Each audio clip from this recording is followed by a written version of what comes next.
अध्याय 6 अज्ञात को गले लगाना।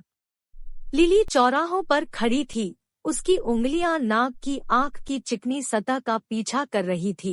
कलाकृति के भीतर की स्पंदन ऊर्जा उसके अपने हृदय की धड़कन के साथ समक्रमित होती प्रतीत होती थी। यह उत्साह और घबराहट दोनों का क्षण था, क्योंकि अब उन्होंने जो विकल्प चुने हैं वे उनके भाग्य की दिशा को आकार देंगे। जैसे ही उसने अपने सामने के रास्तों का सर्वेक्षण किया, जंगल संभावनाओं के साथ फुसफुसाया। प्रत्येक पगडंडी के अपने रहस्य और खतरे थे, लेकिन वह जानती थी कि वह पीछे नहीं मुड़ सकती। जंगल के रहस्यों ने उसे बुलाया, उससे अज्ञात को गले लगाने और अज्ञात क्षेत्रों में जाने का आग्रह किया। एक गहरी सांस के साथ लिली ने छाया में छिपा हुआ रास्ता चुना, एक ऐसा रास्ता जो खोज का वादा करता था लेकिन साहस की भी मांग करता था।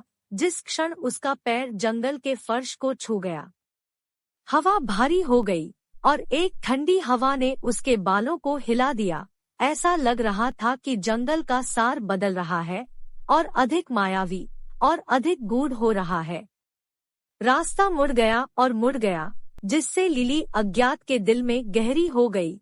वह घने झाड़ियों के माध्यम से नेविगेट करती थी। उसकी इंद्रियां ऊंची हो जाती थी। पत्तों की सबसे हल्की सरसराहट या किसी प्राणी के रोने की दूर की प्रतिध्वनि से मेल खाती थी।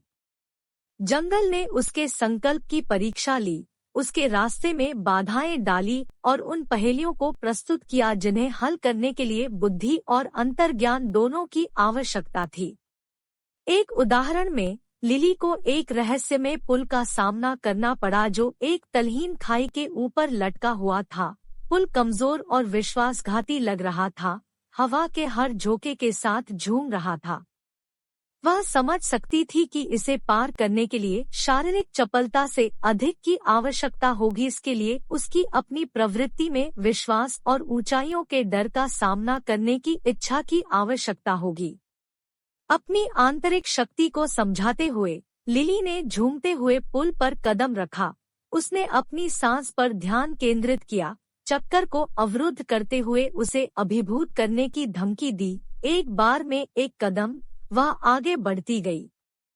सर्प की आंख पर उसकी पकड़ उसके उद्देश्य की याद दिलाती है।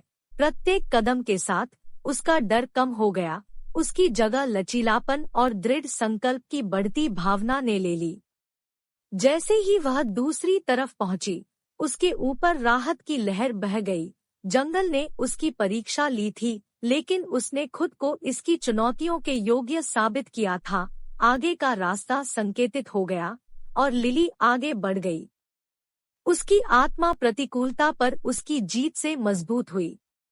दिन हफ्तों में बदल गए और फिर भी लिली अज्ञात में गहरी यात्रा कर गई। जंगल ने अपने छिपे हुए चमत्कारों को प्रकट किया, एक चमकता हुआ झरना जो एक चांदनी चट्टान से नीचे गिरता है, चमकदार आग की मक्खियों से भरा एक चमक जो जटिल पैटर्न में नाचती है, और प्राचीन पेड़ों का एक उपवन जो भूल गए क्षेत्रों के रहस्यों को फुसफुसा देता है। जंगल की गहराई में लिली का सामना अन्य यात्रियों से हुआ, साथ ही साधकों की अपनी खोज पर कुछ आत्मीय आत्माएं थी जो साहचर्य की पेशकश करती थी और अपने स्वयं के परीक्षणों की कहानियों को साझा करती थी। हालांकि अन्य विरोधी थे जो अपनी महत्वाकांक्षाओं से प्रेरित थे और अपने लिए जंगल की शक्ति का दावा करने के लिए जो कुछ भी करना था वह करने को तैयार थे। इन साथी यात्रियों के साथ लिली की मुलाकातों ने दोस्त और दुश्मन को पहचानने की उसकी क्षमता का परीक्षण किया, जिससे वह अपने अंतर्ज्ञान और फुसफुसाई हुई कहानियों द्वारा उसे दिए गए ज्ञान पर भरोसा करने के लिए मजबूर हो गई। उन्होंने उन लोगों के साथ गठबंधन किया जिन्होंने जंगल के संतुलन के लिए उनकी श्रद्धा साझा की, और साथ में उन्होंने उन चुनौतियों का सामना किया जो उनका इंतजार कर रही थी। ऐसी ही एक चुनौती तब उत्पन्न हुई जब लिली और उसके नए सहयोगी एक पौराणिक प्राणी प्राचीन ज्ञान के संरक्षक द्वारा संरक्षित एक प्राचीन मंदिर में गिर पड़े। जीव अपनी चमकदार आंखों और प्रभावशाली उपस्थिति के साथ उन्हें पहेलियों और गूढ़ परीक्षणों के साथ चुनौती दी। उन्हें जंगल के संतुलन की रक्षा के लिए अपनी योग्यता और प्रतिबद्धता साबित करनी थी। दृढ़ता और सामूहिक ज्ञान के माध्यम से लिली और उसके सहयोगी अभिभावक की परीक्षा उत्तीर्ण करने में सफल रहे।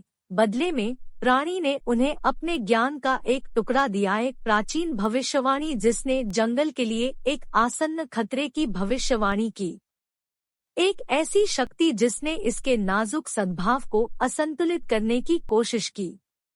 भविष्यवाणी और उद्देश्य की एक नई भावना से लैस लिली और उसके साथियों ने अतिक्रमणकारी अंधेरे का सामना करने का संकल्प लिया।